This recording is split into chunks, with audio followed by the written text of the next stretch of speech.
Is Hampus a no-go tonight? I wish I could have give you a different answer. It's just going to be game time. Again, I think both sides, we just want to feel comfortable moving forward. That's why it's been dragging on for a little bit. Do we need him? Yes, absolutely. But again, we just want to make sure we're going to do the right thing, not just for the short run, for the long run, right? And what do you hope to get from VL and what on that line? Probably stability, pretty much. It's been, I think that line was really good the first 4 games, and then against good teams and also a lot of speed, like Colorado, teams like that, I thought they just had a little bit of trouble. Wheeler's been great. He's been his details are very good. He's not just a fighter, I can tell you that. His details are very good. So I just want to give that line a little bit more stability with and without the puck.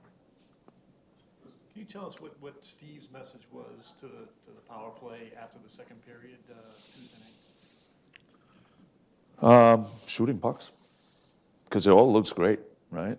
It looks great. It feels great when you. That's Spot is saying, when you play on the outside.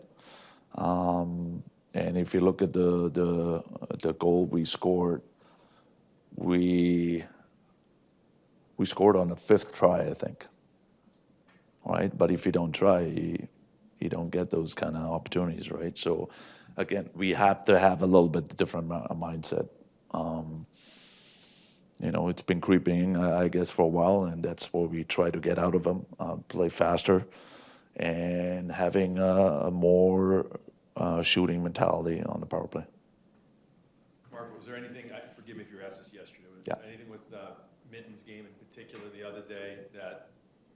You talk about stability for the line, but in general for him, Yeah. that you weren't either as happy with, or you said, hey, this is why you're not getting as much. Yeah, no, he's a young kid. He needs to learn a lot too, but also, again, I think he's one of those young kids. Those young kids need help as well. So he actually did a lot of good things. I just want to, I don't want him to play a little bit shy. He was more chest out, I would say. He was more cocky the first half, the first 4 games, I would say. He kind of stepped back a little bit, played a little bit shy. He shouldn't. He's not a shy kid, I can tell you that. But he also needs help from his wingers. And again, hopefully Vila can give him a little bit of, a chest, I would say, get him some hairs on his chest, and hopefully he feels back to being more comfortable and just playing his game, because he's a good hockey player. During your playing days, when your teams were kind of in a slump like this, what levers would your coaches pull that you felt were most effective to kind of help you guys snap out of it? Yeah, no, it's just going back to details. I think going back to our foundation. What happened is a lot of times you think you got to score, and you kind of think about offense all the time and this and that, and you forget about the details and the foundation of your game. Again, we're not even there yet, so we can't look too much ahead. We got to start. I know it's tough to be impatient sometimes, especially when you lose, but you got to start from there and then build it up much as we can. And you mentioned yesterday you spoke with Ryan Vigino about Callahan. Curious, have you had any conversations about other guys down in Providence? What are those reports been like, guys like Patra or Lysell or Gilov? No, again, we all every week we get the reports out of the whole group. They've been excellent so far, all of them.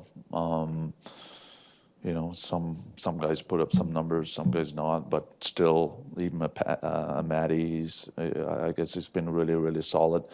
But the other day, the conversation was just about the D. So because we needed a D. How do you view Anaheim as an opponent tonight?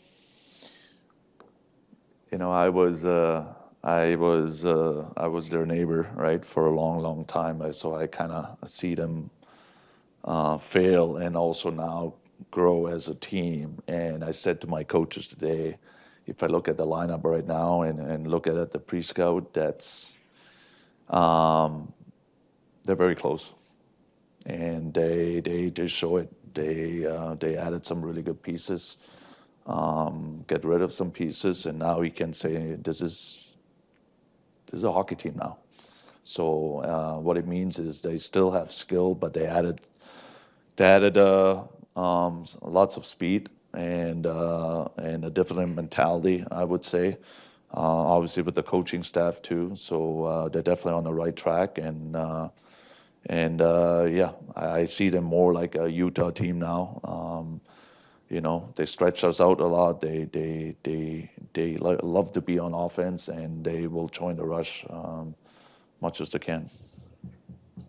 On the second goal against the other night, off the defensive zone face-off, sticks come together, pops free.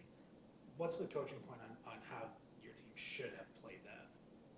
No, I mean those bounces happens, but we always say as a coaching staff, first of all, you got to be ready right from the start of the face-off, and if you're not ready, those are 50-50 pucks, I would say. They're not like really clean, but they're right behind you. So Fraser won the face-off.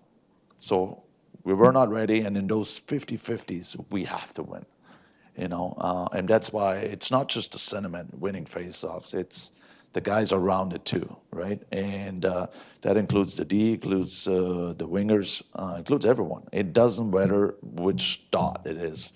Again, those 50-50s, we have to come up.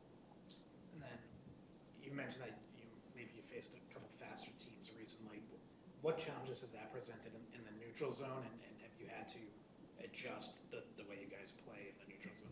Yeah, no, we just had to, of course, the neutral zone forecheck. Also, our reload, it's got to be a little bit better, more consistent.